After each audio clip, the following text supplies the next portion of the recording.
The evolution of Dead by Daylight has been pretty amazing and also sometimes sad at the same time. A horror game like no other, combining so many different classic characters throughout the genre into one beautiful, chaotic game. But how did we get here? What's up, guys? It's Chris, and I want to show you the evolution of Dead by Daylight.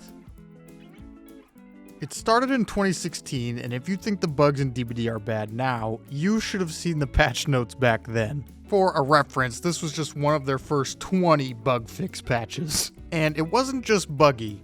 You might see the game as survivor-sided now, but imagine playing against Sprint Burst on a 20-second cooldown with no exhaustion, or a brand new part that could instantly complete a generator. And things like these wouldn't get nerfed for 2 whole years, but we'll get to that later. Now, luckily back then, a lot of the survivors played exactly like this survivor you're seeing footage of in the background, just crouching around randomly, maybe hopping into a locker and not really understanding their objective was to do the generators. And some people out there would say this was peak Dead by Daylight, when nobody knew what was going on.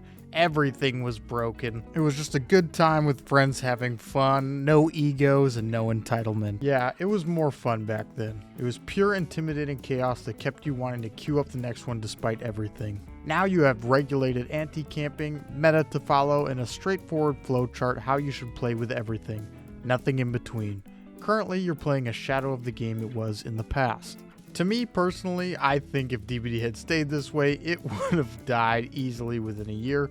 So it's a great thing that they started to take a look at stuff, but it wasn't quite soon enough.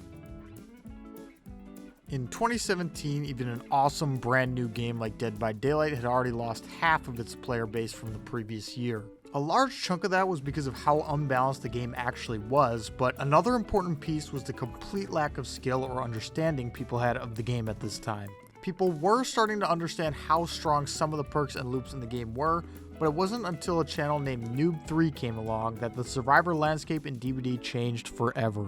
Now, don't get me wrong, there were tons of survivors back then who found things they could abuse, such as exploits and extremely overpowered items and perks in the game, but Noob3 was the one who brought it to the masses. He was the first one to be creating this style of toxic content, showing how to abuse the strongest stuff in the game, abusing the exploits. He would get dirty. And if you just watch this little bit of footage in the background too, you can see this was 2017. There were just an unlimited amount of these insanely strong filler palettes all chained together, and it was a nightmare. But while Noob3 inspired a whole wave of survivor mains, on the flip side, the killers were leaving in masses. There were insta-blind flashlights that were basically completely unavoidable and would leave the killer playing blind the majority of the game. There was old decisive strike that would allow survivors to get off the killer's shoulder and stun them for 5 seconds before they were ever even hooked. And the introduction of one of the worst maps Dead by Daylight has ever seen. Haddonfield. This map had so many infinites you would think Behavior based it off of Pi. But luckily, Behavior was about to turn it around in 2018. 2018 was the year Behavior decided they wanted this game to succeed. It wasn't going to be anywhere near enough, but Behavior had locked in. They added a store for cosmetics, got a license to Saw, and later would make some of the first impactful balance changes to the game. They added Killer's ability to finally see all hooks when carrying a survivor. They made it so exhaustion no longer recovered while sprinting. DBD finally nerfed the brand new part so they could no longer instant complete generators. And they added one of the most broken killers ever in DBD's history, the Spirit. The Spirit back then could legitimately go through windows in her power, and the speed she could move at with add-on combinations was just ridiculous. Even after addressing all of these things, Behavior still had a long way to go. The community still had tons of problems with a lot of the perks and loops and stuff in the game, and hearing the devs constantly say we're looking into it wasn't quite enough for a lot of people. Good Q&A, but is anyone else tired of we're looking into it constantly? And again, through the evolution of DBD, we can make jokes a lot about how the average survivor nowadays is really not good at the game. Back then, they had such broken tiles and chained together pallets and still would go down extremely fast, so the skill level back then was much lower than it ever was now. One last thing I wanted to touch on in 2018 was the hatch standoffs, where people would be sitting staring at the hatch at each other for minutes on end. There was no endgame collapse at this time, so survivors and killers alike would both just be sitting there staring at the hatch waiting for the other to make a move, because the killer could grab the survivor out of the hatch. I don't know about you, but this is definitely a mechanic that I do not miss. 2019 DBD was a time where Freddy was considered by many to be a top 3 killer. I know that's an insane thing to think of now, but with the pool so small at the time and right after a massive rework to his kit, survivors had a really tough time dealing with him. The meta in DBD at this point had been completely defined, with survivors running Sprint Burst or Dead Hard in every build, with Decisive Strike, Borrowed Time, and Adrenaline or Unbreakable, with the occasional Iron Will thrown in there. Something to notice is these perks are still some of the most used perks in the game, even after countless tweaks to their balance since 2019, with Borrowed Time even added into Survivor's base kits. Finally, in patch 2.6, behavior made it so Decisive Strike at least required a hook to be able to stun the killer. Up to this point, any survivor could stun the killer while carrying before they had even been downed previously. This was also the year of some amazing licenses for Dead by Daylight, including Ghostface and Demogorgon, two of the community's most beloved killers of all time, and the addition of the long-awaited endgame collapse. The endgame collapse is a new phase that pushes all lingering survivors to escape before being claimed by the entity. The endgame collapse finally put an end to hatch standoffs, stopping the hour-long games of two equally stubborn players refusing to let the other gain the upper hand. Dedicated servers also put an end to peer-to-peer hosting, which a ton of people rightfully complained about for a long time. This was also the first year the dev team took to fixing one of their map mistakes with the Batum Preschool rework, though many of you know they still have a long way to go on this realm. This was a pretty great year for DBD overall, but they had even bigger plans for 2020. 2020 Dead by Daylight had its fair share of bumps along the way, though. The dedicated servers in 2020 proved to still require a lot of work to get it right. What? What the fuck? This game is so fucking shit. Even through rough patches like getting the servers working properly, the game would hit its all-time peak players in May of 2020. The May 2020 update featured a ridiculous amount of nerfs to some insanely strong maps for Survivor. These included Torment Creek, Rancid Abattoir, Cowshed, Thompson House, Cold Tower, Groaning Storehouse, Ironworks, Wretched Shop, and Grim Pantry. Oh, and there was Haddonfield Central Pit, Disturbed Ward, Every Batum Preschool, and Dead Dog. Yes, back then, Dead by Daylight would actually try to balance multiple maps at once. This sparked a surge in the player base with the return of many killer players, now open to playing their beloved horror PvP game again, after the developers showed that they didn't want Survivor to be completely God mode. This was also the year behavior decided to make it so survivors couldn't sabotage trappers' traps. But they would also buff toolboxes for gen speed, which would become a problem very shortly after. Of course, it wouldn't be Dead by Daylight with an almost innumerable amount of bug fixes, but that's part of its charm. At this point, Dead by Daylight had evolved into an unrivaled asymmetrical horror game with no competition and leading the charge in what would be an entirely new genre that developers in the future would desperately try to recreate. In a future video, I may talk about why these games failed, but for now, I'm going to focus on why Dead by Daylight has succeeded throughout the years. The last important thing to touch on in 2020 Dead by Daylight is the release of a new super interesting killer, the Blight. Now, the Blight himself wasn't the super powerful killer we know today. However, he did come with a perk that would, for the first and maybe only time in Dead by Daylight's history, give the killers the edge over the survivors. Undying still gives hexes another chance to this very day. So what's so special about the old one? No, instead, Undying had no limit, meaning it would keep shuffling your hex perks to fresh totems over and over and over again. So yes, for arguably the first time ever, killers would have an insanely strong perk to rival what the survivors had access to. But it was nerfed extremely shortly after, and that brings us to 2021. 2021 would be seen by many as Dead by Daylight's worst year ever.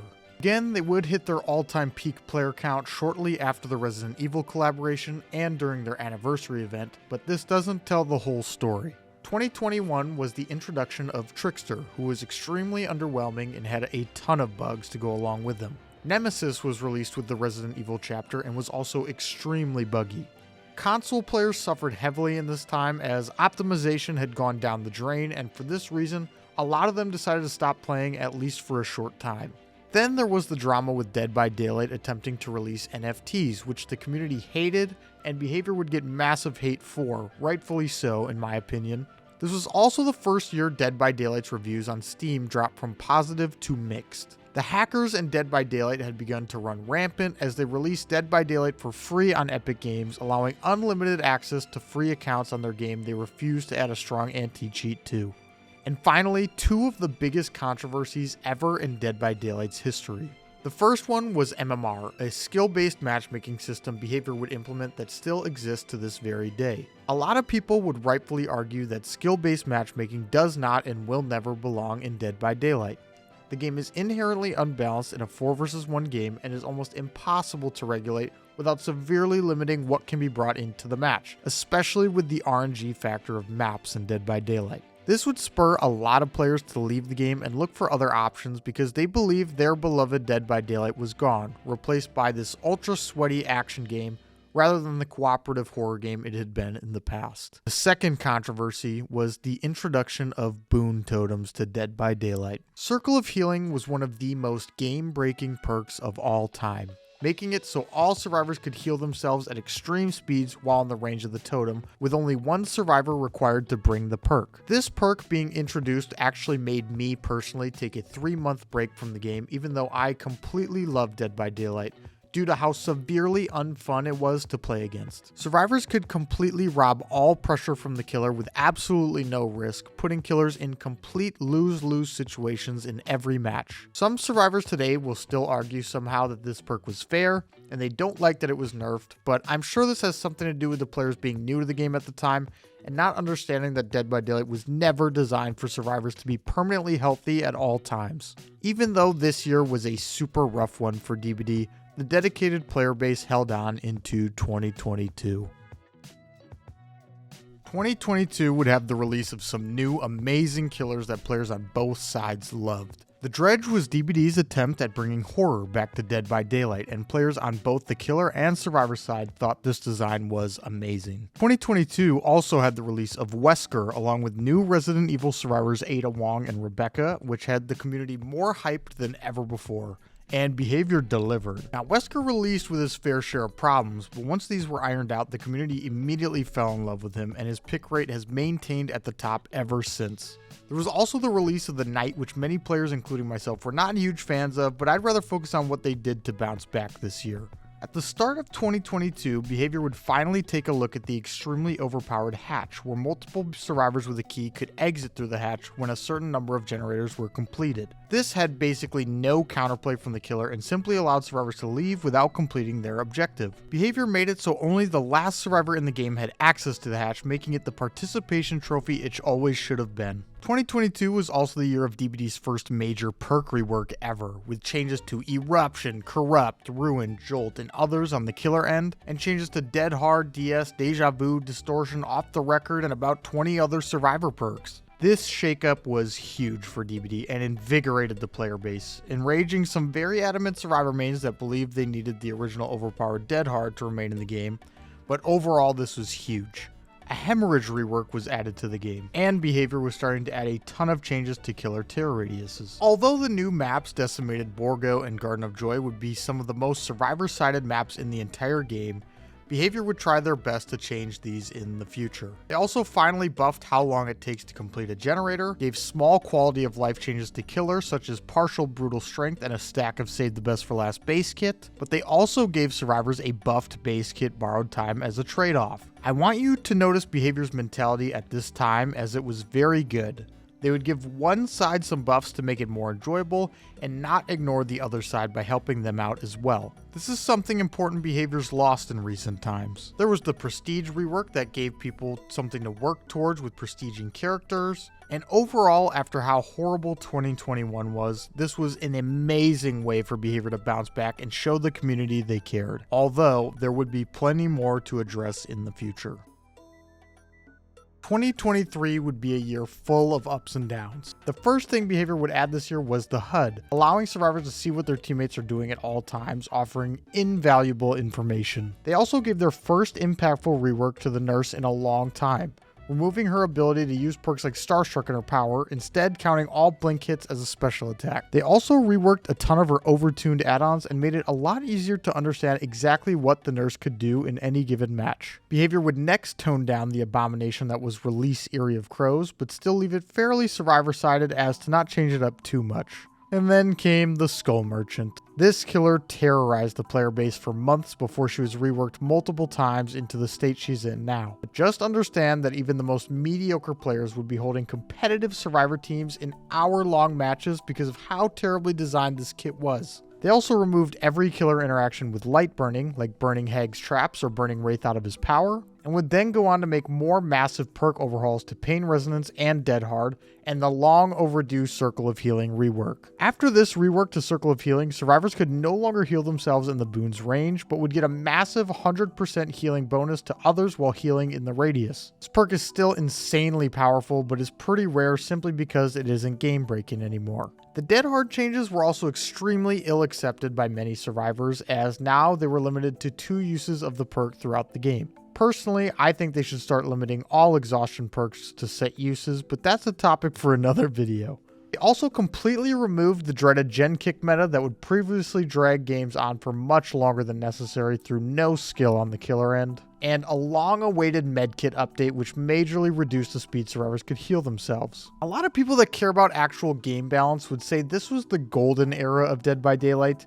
Very few things left that were actually game-breaking in the game, and there was actual skill expression reintroduced, outside of things like Lithe, Windows, and Noed. They even added Nicolas Cage with some of the most fun perks Dead by Daylight has ever seen. And then came patch 7.0. Gabriel Soma. A name that will haunt every killer's dreams that played during this period. Now, Gabriel Soma himself was no threat to the killers, but the perks he came with would send a chill down even the most grizzled veteran's spine. He had a perk called Scavenger, which would automatically replenish a toolbox for simply doing a generator, and a perk called Made for This, which could make even the worst survivor on the planet look like they knew what they were doing in chase. For 7 months, this perk was left untouched, and somehow the Singularities chapter was the best-selling chapter of all time. I wonder why that is. This perk immediately tipped the scales back heavily into the survivor's favor and would spark outrage in the killer community. It's only 3%, but Behavior also got the rights to the Xenomorph from the Alien franchise, and Chucky from Child's Play, 2 iconic characters from pop culture that would keep killers hanging on through this time. Interestingly, Behavior also introduced possibly the most game-breaking perk of all time in DBD's history, a reworked background player. This perk allowed survivors to sprint at 200% speed for 5 whole seconds whenever the killer picked somebody up. This means that basically if you were in a 2-mile radius of the killer when he picked up on a pallet, you could get the save. These perks were some of the more heinous of the developers' crimes in recent times, and I will never understand why they ever thought of giving players tools that subtle cheaters would use to win the game. But it wasn't all bad. After 7 whole months of suffering through Made for This, it would finally be reworked into what it is today. A 1% pick rate perk that is extremely valuable but not completely broken. Behavior also re-released Stranger Things back into the game after a 2-year hiatus, which had the community ecstatic. Now overall, this was a pretty rough year, but this leads us into present day DBD. Current DBD has seen the introduction of 2 base kit anti-camping features for survivors. They have base kit anti-tunneling perks, and about 4 other extremely top-notch anti-tunnel perks, base kit anti-gen kicking, with absolutely no nerf to their gen speeds or gen speed perks or items. Today's DBD is what I would consider the Twitter era, where the very loud survivors whining on Twitter will get just about any change they ask for, and the rest of the community is left baffled as to where some of these things even came from. Behavior also just recently buffed survivor vaults across the board, which I never heard anyone ask for, and is adding a perk that makes survivors vault 20% faster. They also nerfed pop with the reason that it is too easy to activate with a high pick rate, and left the direct survivor equivalent, Lithe, untouched. If we want to talk about easy to activate, it doesn't get much easier than hitting spacebar at a window. It seems as though Behavior is simply bowing to the Twitter crazies' cries and making sure they can sell every Fang Min skin they create by hard pandering and steering Dead by Daylight in a 2021 path again. But who knows? Behaviors bounced back before, and I think they can do the same thing again. Let me know what you guys think, and I'm curious how many of you guys enjoyed this style of content, because I really loved making it, so if you guys are into it, I'm totally up for making more. But as always, guys, thanks for watching, and I'll catch you in the next one.